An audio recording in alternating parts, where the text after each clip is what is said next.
people go through a lot over there. If you go there and you stay there, you will understand what is the dynamics of that place.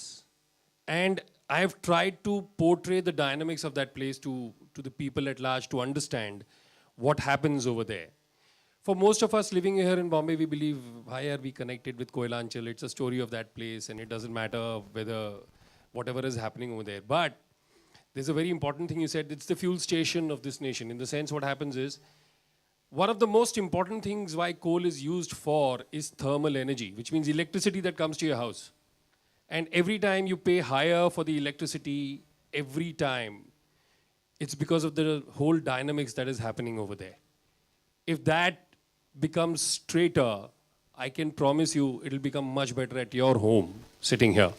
This one man who tries to bring about a change but realizes that nothing is in their control.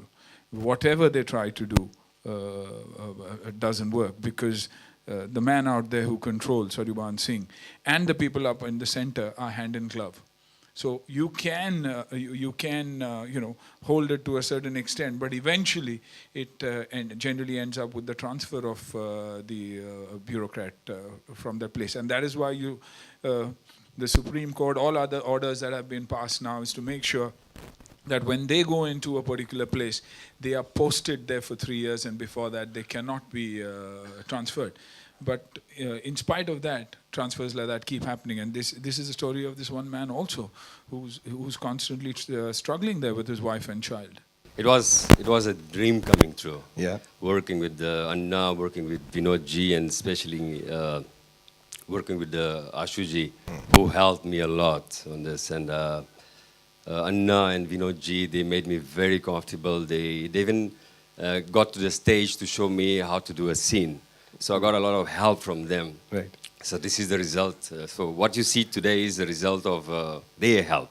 So it's not only myself. I had a lot of help from them. मैं बताऊं, जब इन्होंने सबसे पहले सवाल पूछा तो उसको मैंने टच किया था कि ये बहुत लेयर्ड कहानी है. इसमें बहुत सारे लेयर्स को हम टच करते हुए जा रहे हैं. इसलिए थोड़ा कॉम्प्लिकेटेड फिल्म है कहने के लिए भी. हम लोग लेबरर्स के अधिकार के बारे में बात कर रहे हैं. हम ब्यूरोक्रेसी के अधिकार के बारे में बात करें जो हमारे लिए लड़ रहे हैं. हम माफिया की कहानी भी बता रहे हैं कि वो किस तरीके से ये सारी चीजें कंट्रोल करने की कोशिश कर रहे हैं, अपना वर्चस्व बरकरार रखने के लिए जो भी कर रहे हैं. इसके अलावा फिल्म के अंदर एक पर्सनल ह्यूमन ड्रामा भी चलता है, ह्यूमन रिलेशनशिप भी चलती है, जो आप और मैं मतलब वाकिफ रखते हैं उसके साथ में. तो कुछ हद तक डॉक्यूमेंटेशन है कुछ चीजों का, बट ज्यादातर वहां की चीजों की throws light on a lot of stuff over there, lot of things that are happening over there.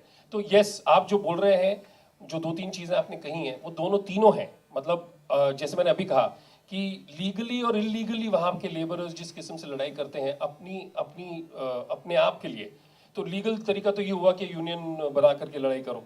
Illegal तरीका ये हुआ कि जो हम भारत सरकार कहता है इलीगल है भी, कि माओवादी बनो.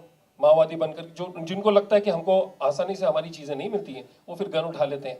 गन उठा करके फिर वायलेंस के थ्रू वो सब चीज़ें बोलना चाहते हैं. तो वो सारी चीज़ों को करेक्टली बैलेंस करते हुए राइटर्स ने इसको प्रेजेंट करने की कोशिश की है.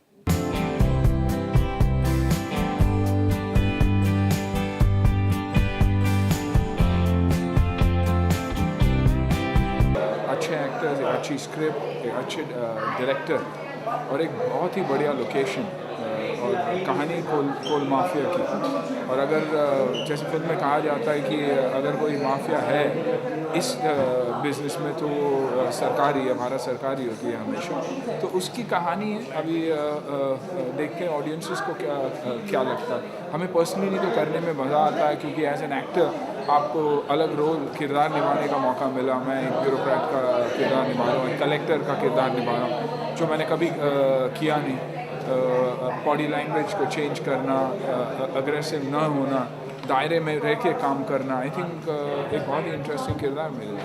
महंगाई की शुरुआत हमेशा कोयले से ही होती है, आप और हर चीज़ उसके बाद उसके ऊपर डिपेंड होता है. Because of the rising prices, because of the fluctuations, coal बाहर से मंगाना, कोल माइनिंग पे बैन लाना, क्योंकि इरेगुलरिटी के साथ माइनिंग हो रहा था। तो आई थिंक एक बहुत ही इम्पॉर्टेंट कहानी, एक बहुत ही अलग कहानी, fantastic. I think Vinod ji को मैं काफ़ी टाइम के बाद ऐसे किरदार में देख रहा हूँ। He is outstanding in the film.